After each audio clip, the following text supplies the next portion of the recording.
I talked about how consumers now demand companies to do more than generate a profit. What about employees? Today, half of America's employees are willing to leave their job if their company doesn't implement conscious business practices. At a time when we face a global talent shortage crisis and that employee disengagement is at an all-time high, that should spur you into action. Right now, conscious capitalism is a comparative advantage by accelerating employee attraction, retention, engagement, and performance. Tomorrow, you will be obsolete if you just don't pivot in time. There's a small window of opportunity for you to act, and the time is now. How? By establishing a caring culture. Conscious capitalism contributes to a culture of trust, care, and cooperation among the company's employees. Most companies claim to care about their teams.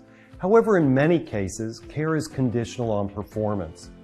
In conscious capitalism, culture honors the common humanity we share regardless of our positions, abilities, or performance. A company that embraces a caring culture isn't focused on increasing employee engagement. That's a result. It's about creating an environment in which employees are being cared for in a genuine way that promotes their growth in and outside of work.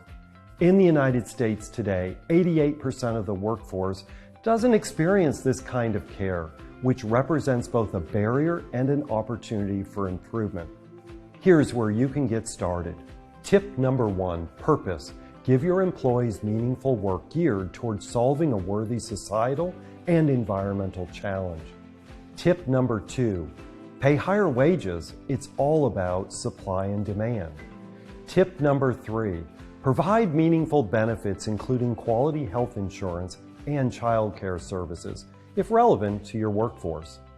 Tip number 4, as a leader, bring the best out in your people by inspiring them instead of focusing primarily on management and oftentimes micromanagement. Tip number 5, build your internal pipeline of talent by providing meaningful skill development together with a concrete upward mobility opportunities. Tip number 6, provide development opportunities outside of the workplace. Employees want to feel valued as human beings and therefore cared for in and out of the workplace. Tip number 7, promote work-life balance. Set clear boundaries and expectations for working after hours or at home and overall availability. And remember, as leaders, you set the example. These are pragmatic steps companies like yours can take to establish themselves as great places to work and attract the talent they need to grow and thrive. Here's a concrete example of caring culture at work with Barry Waymiller, the global supplier of manufacturing technology. During the long tenure of CEO Bob Chapman, the company has grown into a $3 billion global enterprise.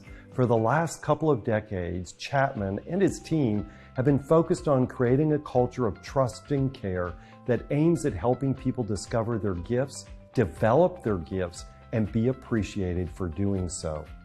Conscious cultures can be a tremendous positive force to foster human development and well-being. When companies make that the goal of their workplace, major performance and advantages accrue.